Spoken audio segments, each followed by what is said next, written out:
Bonjour à vous tous. Donc, comme vous me l'avez trop demandé, donc je vais vous montrer quelles sont les étapes d'une production écrite. Pour réussir sa production écrite, il faut passer par des étapes. Donc, c'est une méthodologie à suivre pour que les élèves puissent rédiger quelque chose, d'accord? Pour que vous puissiez avoir un produit final et que vous n'allez pas vous retrouver avec des productions écrites vides. Parce qu'on sait très bien que nos élèves d'aujourd'hui ils ont un bagage linguistique très pauvre. Ils n'arrivent pas à rédiger une phrase correcte. Même les élèves de quatrième année, quand il s'agit de la compréhension, ils comprennent très bien le texte. Par contre, quand il s'agit de la production écrite, c'est là où ça bug. C'est là où ils n'arrivent vraiment pas. D'accord? Déjà parce que ce sont des élèves qui ne s'expriment pas à l'oral, donc à l'écrit, encore pire. Parce que parfois, les élèves réfléchissent quand ils ont vraiment un cours d'idées, quand ils n'ont pas d'idées. Donc, ils ont tendance à réfléchir en arabe et écrire en français. Quand ils réfléchissent en arabe, donc ça sera une interférence. Vous savez très bien que la syntaxe de l'arabe n'est pas comme celle du français. L'arabe, c'est verbe, sujet, français, c'est sujet, verbe. Donc, les élèves ont tendance à faire ce genre d'erreur. De un. De deux, soit ils font des interférences, comme je viens de le dire, soit ils vont rien écrire. Ou bien vous avez des bribes de mots comme ça, éparpillés, mais sans qu'il y ait une cohérence entre les idées. Pourquoi? Parce que cette séance n'a pas été travaillée comme il se doit. Sûrement, c'est ça. Ou bien on se retrouve avec des élèves qui sont vraiment hors sujet. Et pour combattre aussi cette nouvelle tendance, que les élèves apprennent par cœur les productions écrites. Donc là, je comprends vraiment pas pourquoi ça s'est généralisé, c'est devenu vraiment normal maintenant que les élèves apprennent par cœur des productions écrites. Et si jamais le prof va leur changer la consigne, ils ne pourront pas écrire, je dirais même les bons élèves, hein, même les bons élèves qui arriveraient à avoir un 10 11 sur 12 en production, ils ne savent pas et ils apprennent par cœur. D'accord? Donc, non, il faut vraiment bien travailler la préparation à l'écrit plus la production écrite. Alors, pour vous dire que moi, on prépare, dans la séance de préparation à l'écrit, je ne vais pas vous mentir, dans cette séance, je la fais comme la production écrite, identique. Je changerai juste la consigne. Comme ça, mes élèves seront bien préparés pour la production écrite. Donc, la préparation à l'écrit, pour moi, ça ne sera pas une batterie d'exercices. Je ne comprends pas, des exercices décontextualisés. Non, je préfère que ce soit une consigne à laquelle les élèves, voilà, à laquelle on soumet les élèves pour qu'ils puissent rédiger une production. Et le jour de la production écrite, donc, ils ont déjà rédigé avant, donc ils savent quand même rédiger. En moins, on sortira avec un produit final. Alors maintenant, pour les étapes de la production écrite. Bien sûr que peut-être que tout dépend des circonscriptions, mais apparemment, il n'y a pas de, il y a pas de différence, hein, il me semble. Donc, pour la première étape, vous avez le rappel de la séquence, du thème de la séquence. Dès que vous commencez, alors les enfants, dites-moi, on travaille sur quoi cette séquence? Quel est l'intitulé de la séquence pour première année? Je ne sais pas quoi, les microbes, combattre les microbes, un truc comme ça. Faire attention aux microbes. Par exemple, pour les deuxièmes années, entrer dans le monde du merveilleux et jouer un conte. Pour les troisièmes années, ça sera le fait divers et tout, donc l'article journalistique. Et pour les quatrièmes années, le tourisme en Algérie. Donc, vous, bien sûr que vos élèves vont vous donner ça, en principe ils le savent très bien. Faites répéter ça par 3 ou 4 élèves, d'accord, la consigne. Ah, pardon, le rappel de la séquence. La deuxième étape, c'est la plus importante. C'est l'étape clé pour la production écrite.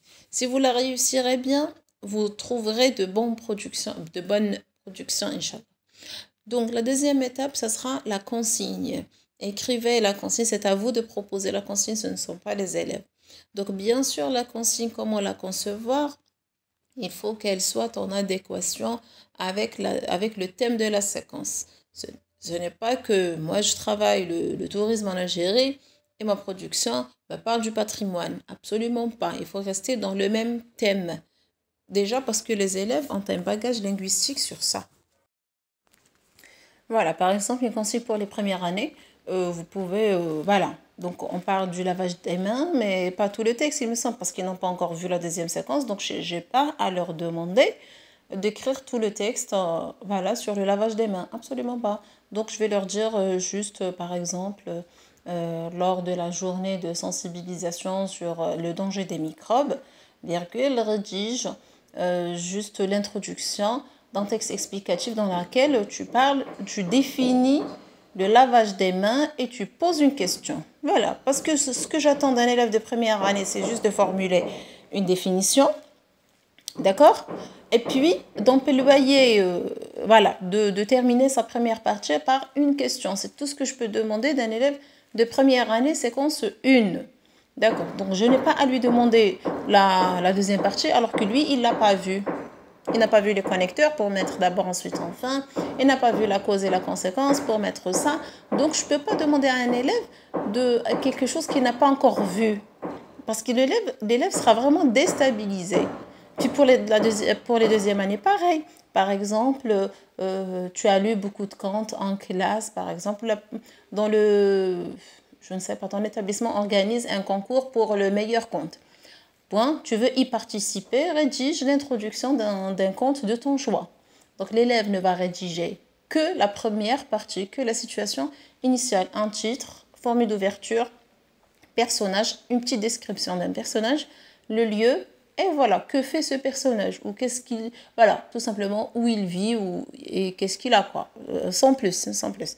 Donc voilà ma consigne pour les troisième années, pareil, d'accord, vous allez leur donner bien sûr un petit tableau, le schéma communicatif, et c'est à eux de rédiger une brève qui ne contient pas de titre, d'accord, et un seul paragraphe. Et puis pour les quatrièmes années, donc on l'a déjà vu, donc c'était sur GJ, mais c'est l'introduction et la conclusion seulement. Là, là, je pars de la consigne en ce qui concerne le thème de cette consigne.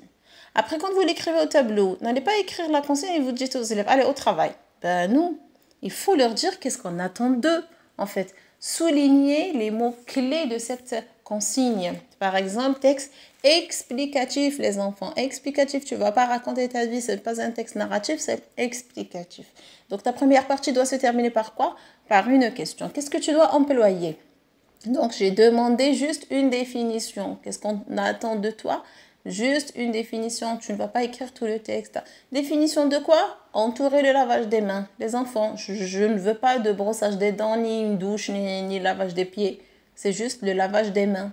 D'accord, les enfants? Donc, les mots-clés de cette consigne sont définition, phase de questionnement. Donc, la première partie se termine par une question.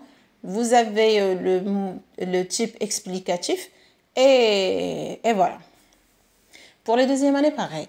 Donc, entourer le mot début d'un conte. Entourer le mot début. Donc, les enfants, qu'est-ce qu'on attend de vous? Juste la première partie. D'accord? D'un conte de ton choix. Est-ce qu'on a précisé? Non. On n'a pas précisé, c'est à toi de choisir ton conte, mais c'est juste le début. Pareil pour les troisième années. Est-ce que tu peux écrire une brève sur n'importe quel accident que tu as vu? Non. Tu as déjà le tableau, donc tu vas suivre le tableau, tu vas puiser les informations du tableau. D'accord? Et tu vas écrire une brève et non pas un fait divers. Pour les quatrièmes années, pareil, tu ne vas pas écrire tout le texte, tu as le début, le mot début. Donc introduction, tu sais ce qu'il y a dans l'introduction. Conclusion, tu sais très bien que c'est une réaffirmation de la thèse, plus une invitation au voyage. Donc voilà la consigne, j'ai écrit ma consigne, on a bien parlé de la consigne, on l'a bien expliqué, on a entouré les mots-clés. Maintenant, vous dites aux élèves, alors les critères de réussite, alors qu'est-ce que j'attends de vous? Les critères de réussite, par contre, contrairement à la consigne que c'est à vous de la proposer, les consignes, les critères de réussite, vous allez les élaborer avec vos élèves. Alors, par exemple, pour les premières années, qu'est-ce que je dois employer? Donc, un titre. Donc, très bien, j'emploie un titre. Je conjugue les verbes à quel temps? Présent indicatif. Donc, deuxième critère, conjuguer les verbes au présent indicatif. Qu'est-ce que je dois mettre? Une définition. Donc, je mets une définition. Ma partie se termine par quoi? Par une question. D'accord? La première partie se termine par une question. Donc, les critères de réussite sont utiliser le présent indicatif, employer un titre, employer, insérer une définition, terminer le passage par une question. Pour les deuxièmes années, titre, j'emploie un titre, très bien. Par quoi commence le compte? Commence par une formule d'ouverture. Donc, j'insère une formule d'ouverture. Encore, je mets les personnages. Très bien. Donc, personnage. Je conjugue les verbes à quel temps? Je mets les verbes à l'imparfait de l'indicatif. Et je respecte toujours la ponctuation. Voilà. Les critères de réussite pour les... J'emploie un CCL, CCM, CCT. J'ai oublié ça. Donc, je dois trouver les trois compléments circonstanciels. Pour les troisième année, la première, est-ce que je mets un titre? 0. Combien de paragraphes? Un seul. Donc, j'écris mon texte en un seul paragraphe. Après, je conjugue mes verbes à quel temps? Je conjugue mes verbes au passé composé. Je dois faire attention au passé composé. Voilà. Pour les quatrièmes années, on a vu déjà les critères de réussite dans la vidéo précédente. Donc, les critères de réussite, c'est bon, ils sont là. On est d'accord, c'est un contrat entre vous et les élèves. Donc, vous devez respecter ça, les enfants. Ok, madame. Et là, maintenant, vous leur laissez en moins 30 minutes pour la rédaction. Maintenant, les enfants, faites sortir le cahier d'essai. Commencez d'abord sur le cahier d'essai. Après, quand vous voyez que c'est bon, vous avez terminé, que vous n'avez pas autre chose à rajouter, prenez une double feuille, le nom, le prénom, la classe, la date, production écrite, vous tracez le petit tableau, entourez, d'accord? Laissez pendant la ligne et sautez les lignes surtout. Parce que vous devez, après ils vont corriger entre les lignes, donc au-dessous. Donc sautez les lignes les enfants, d'accord? Et commencez proprement votre production écrite. Et voilà, quand ça sonne, vous allez récupérer. Et je vous jure que vous allez finir par avoir de belles productions petit à petit. Merci.